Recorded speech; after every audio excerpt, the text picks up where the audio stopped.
तो आइए सुनते हैं शरत चंद्र चट्टोपाध्याय की कहानी अनुपमा का प्रेम। 11 वर्ष की आयु से ही अनुपमा उपन्यास पढ़ पढ़कर मस्तिष्क को एकदम बिगाड़ बैठी थी। वो समझती थी मनुष्य के हृदय में जितना प्रेम, जितनी माधुरी, जितनी शोभा, जितना सौंदर्य, जितनी तृष्णा है, सब छानबीन कर साफ कर उसने अपने मस्तिष्क के भीतर जमा कर रखा है। मनुष्य स्वभाव, मनुष्य चरित्र उसका नख दर्पण हो गया है। संसार में उसके लिए सीखने योग्य वस्तु और कोई है ही नहीं। सब कुछ जान चुकी है, वो सब कुछ सीख चुकी है। सतीत्व की ज्योति को वो जिस प्रकार देख सकती है, प्रणय की महिमा को वो जिस प्रकार समझ सकती है, संसार में कोई भी उस जैसा समझदार नहीं है। अनुपमा इस बात पर किसी तरह भी विश्वास नहीं कर पाती। अनु ने सोचा वो एक माधवी लता है जिसमें मंजरियां आ रही है। इस अवस्था में किसी शाखा की सहायता लिए बिना उसकी मंजरियां किसी भी तरह प्रफुल्लित होकर विकसित नहीं हो सकती। इसलिए ढूंढ खोज कर एक नवीन व्यक्ति को सहयोगी की तरह उसने मनोनीत कर लिया एवं 2-4 दिन में ही उसे मन, प्राण, जीवन, यौवन सब कुछ दे डाला। मन ही मन देने अथवा लेने का सबको समान अधिकार है, परंतु ग्रहण करने से पूर्व सहयोगी को भी बताने की आवश्यकता होती है। यहीं आकर माधवी लता कुछ विपत्ति में पड़ गई। नवीन निरोध कांत को वो किस तरह जताए कि वो उसकी माधवी लता है, विकसित होने के लिए खड़ी हुई है। उसे आश्रय ना देने पर इसी समय मंजरियों के पुष्पों के साथ वो पृथ्वी पर लौटती पोटती प्राण त्याग देगी।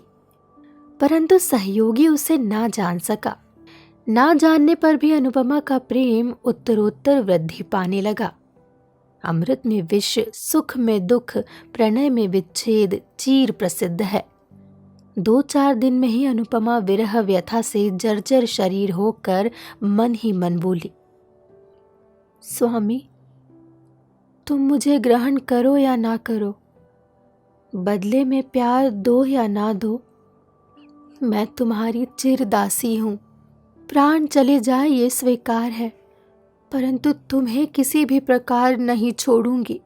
इस जन्म में ना पा सकूं तो अगले जन्म में अवश्य पाऊंगी। तब देखोगे सती साध्वी की क्षुब्ध भुजाओं में कितना बल है। अनुपमा बड़े आदमी की लड़की है। घर से संलग्न बगीचा भी है, मनोरम सरोवर भी है। वहाँ चांद भी उठता है, कमल भी खिलते हैं, कोयल भी गाती है, भौरे भी गुंजारते हैं। यहाँ पर वो घूमती फिरती विरह व्यथा का अनुभव करने लगी।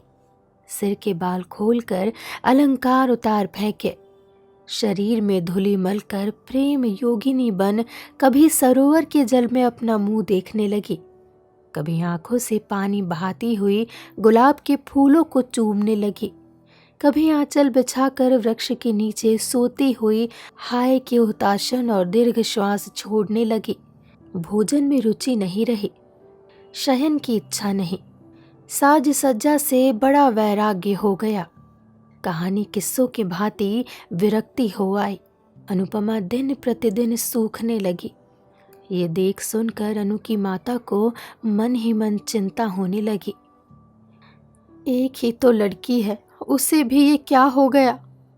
पूछने पर वो जो कहती उसे कोई भी समझ नहीं पाता। होठों की बात होठों पे रह जाती। अनु की माता फिर एक दिन जगबंधु बाबू से बोली, अजी, एक बार क्या ध्यान से नहीं देखोगे? तुम्हारी ही लड़की है, ये जैसे बिना इलाज के मरी जा रही है। जगबंधु बाबू चकित होकर बोले, क्या हुआ उसे? सो कुछ नहीं जानती। डॉक्टर आया था, देख सुनकर बोला कि बीमारी कुछ नहीं है। तब ऐसी क्यों हुई जा रही है? जगबंधु बाबू विरक्त होते हुए बोले, फिर हम किस तरह जाने? तो मेरी लड़की मर जाए, ये तो बड़ी कठिन बात है। ज्वर नहीं, खांसी नहीं, बिना बात के ही यदि मर जाए तो मैं किस तरह बचाए रहूंगा? गृहिणी सूखे मुंह से बड़ी बहू के पास लौटकर बोली, बहू, मेरी अनु इस तरह से क्यों घूमती रहती है? किस तरह जानूं माँ? तुमसे क्या कुछ भी नहीं कहती? कुछ नहीं कहती माँ। गृहिणी प्रायः रो पड़ी। तब क्या होगा?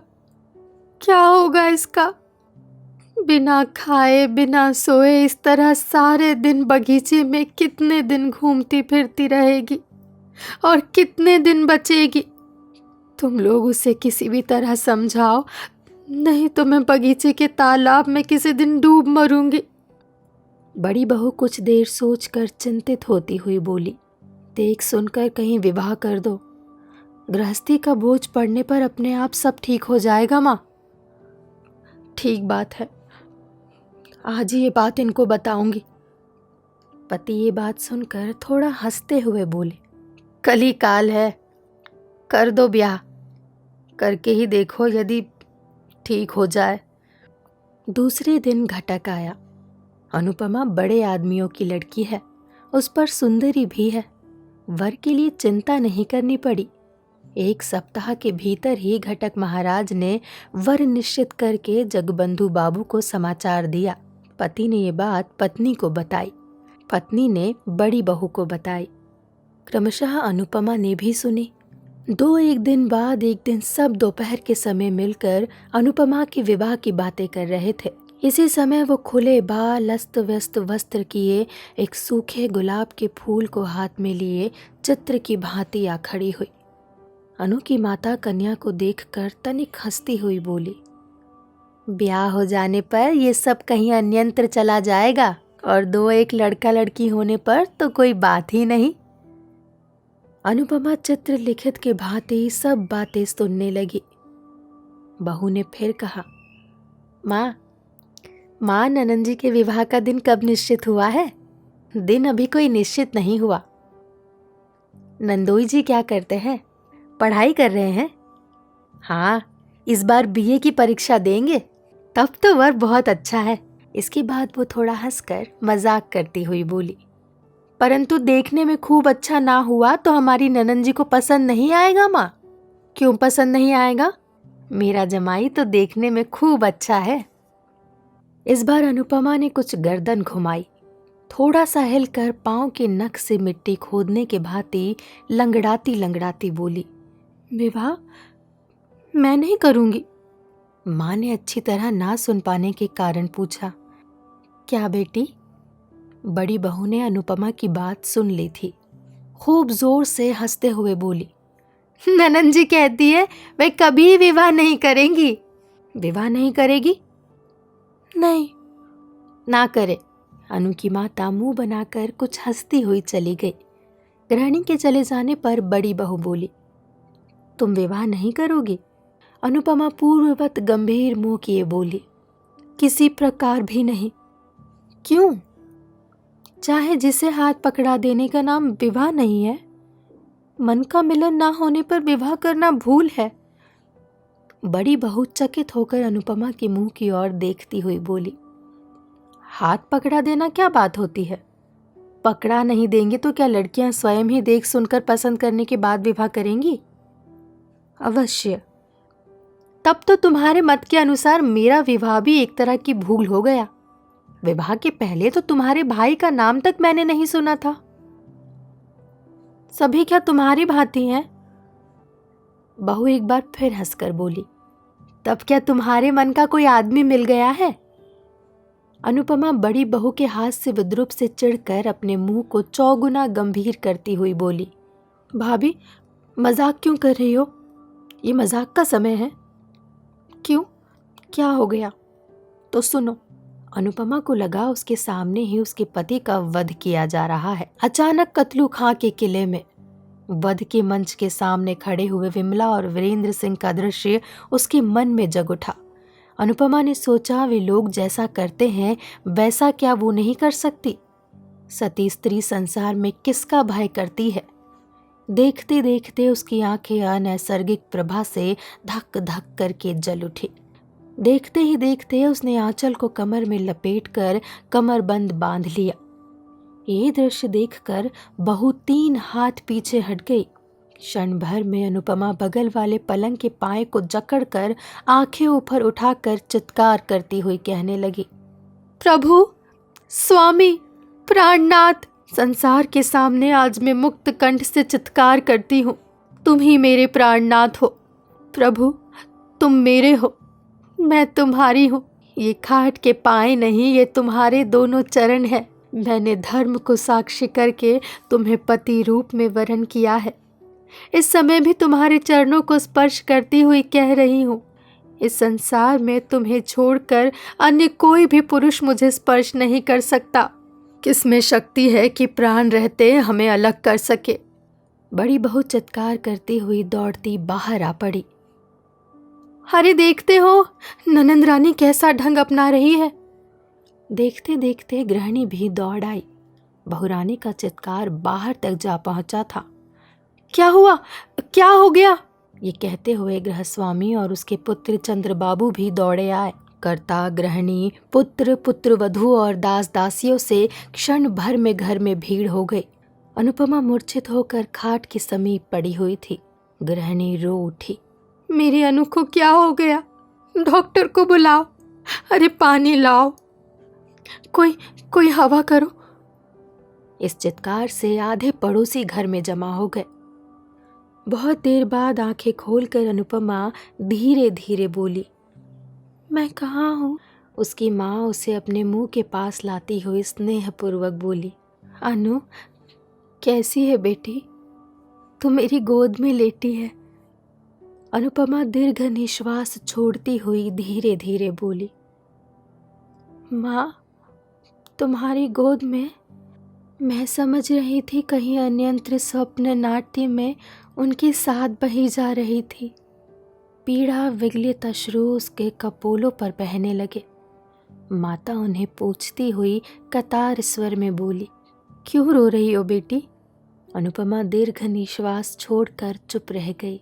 बड़ी बहू चंद्रबाबू को एक और बुलाकर बोली, सभी को जाने को कह दो, ननंद रानी ठीक हो गई है। रात को बहू अनुपमा के पास बैठकर बोली, ननंद रानी किसके साथ विवाह होने पर तुम सुखी होगी? अनुपमा आंखें बंद करके बोली, सुख दुख मुझे कुछ नहीं है, वही मेरे स्वामी हैं। सो तो मैं समझती हूँ, परंतु वे है कौन? मेरे सुरेश। सुरेश? रखाल मजूमदार के लड़के? हाँ, वे ही। रात में ही गृहिणी ने ये बात सुनी। दूसरे दिन सवेरे ही मजूमदार के घर जा उपस्थित हुई। बहुत सी बातों के बाद सुरेश की माता से बोली, अपने लड़के के साथ मेरी लड़की का विवाह कर लो। सुरेश की माता हंसती हुई बोली, बुरा क्या है? बुरे भले की बात नहीं, विवाह करना होगा। सुरेश से एक बार पूछ आऊं, वो घर में ही है। उसकी सम्मति होने पर पति को असहमति नहीं होगी। सुरेश उस समय घर में रहकर बीए की परीक्षा की तैयारी कर रहा था। एक क्षण उसके लिए एक वर्ष के समान था। उसकी माँ ने विवाह की बात कही, मगर उसके कान में नहीं पड़ी। गृहिणी ने फिर कहा, सुरो तुझे विवाह करना होगा। सुरेश मुंह उठाकर बोला, वो तो होगा ही, परंतु इस वक्त क्यों? पढ़ने का समय है। पढ़ने के समय ऐसी बातें अच्छी नहीं लगती। गृहिणी अप्रभित होकर बोली, नहीं नहीं, पढ़ने के समय क्यों? परीक्षा समाप्त हो जाने पर विवाह होगा। कहाँ? इसी गांव में जगबंधु बाबू की लड़की के साथ। क्या? चंद्र की बहन के साथ, जिसे मैं बच्ची कहकर पुकारता हूं? बच्ची कहकर क्यों पुकारेगा? उसका नाम अनुपमा है। सुरेश थोड़ा हंसकर बोला, हाँ अनुपमा, वो तो बड़ी कुत्सित है। कुत्सित कैसे हो जाएगी? वो तो देखने में अच्छी है।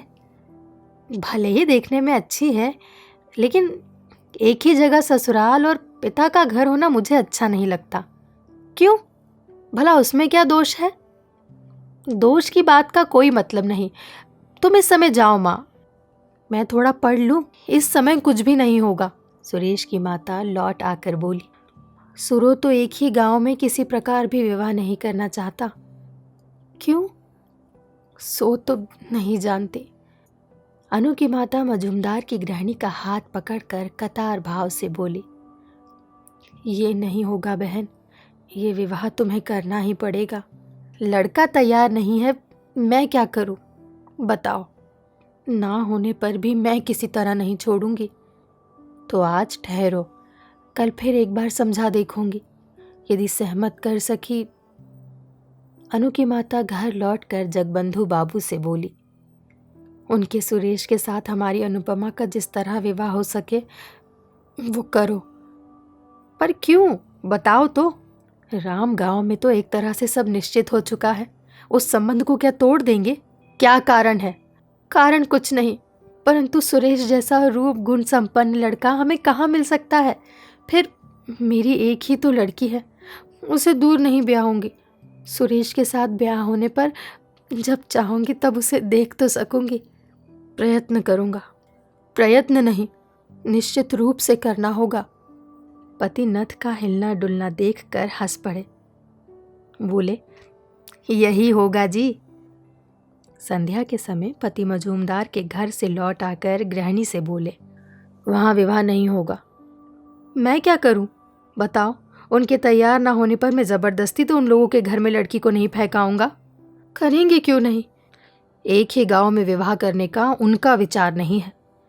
गृहिणी अपने मस्तिष्क पर हाथ मारती हुई बोली, मेरे ही भाग्य का दोष है। दूसरे दिन वो फिर सुरेश की माँ के पास जाकर बोली, दीदी विवाह कर लो, मेरी भी इच्छा है, परंतु लड़के को किस तरह तैयार करूं? मैं छिपाकर सुरेश को और भी 5,000 रुपये दूंगी। रुपयों का लोभ बड़ा प्रबल होता है। सुरेश की माँ ने ये बात सुरेश के पिता को जताई। पति ने सुरेश को बुलाकर कहा, सुरेश, तुम्हें ये विवाह करना होगा। क्यों? फिर क्यों? इस विवाह में तुम्हारी माँ का मत है और मेरा भी मत है। साथ ही साथ एक कारण भी हो गया है। सुरेश सिर नीचा किए बोला, ये पढ़ने लिखने का समय है, परीक्षा की हानि होगी। उसे मैं जानता हूँ बेटा, पढ़ाई लिखाई की हानि करने के लिए तुमसे नहीं कह रहा हूँ। परीक्षा समाप्त हो जाने पर विवाह करो, जो आ गया। अनुपमा की माता के आनंद की सीमा न रही। फौरन ये बात उन्होंने पति से कही। मन के आनंद के कारण दास दासी सभी को ये बात बताई। बड़ी बहू ने अनुपमा को बुलाकर कहा, ये लो, तुम्हारे मन चाहे वर को पकड़ लिया है। अनुपमा लज्जापूर्वक थोड़ा हंसती हुई बोली, ये तो मैं जानती थी। किस तरह जाना? चिट्ठी पत्री चलती थी क्या? प्रेम अंतर्यामी है, हमारी चिट्ठी पत्री हृदय में चला करती है। धन्य हो तुम जैसी लड़की। अनुपमा के चले जाने पर बड़ी बहू ने धीरे धीरे मानो अपने आप से कहा, देख सुनकर शरीर जलने लगता है। मैं 3 बच्चों की माँ हूँ और ये आज मुझे प्रेम सिखाने आई है।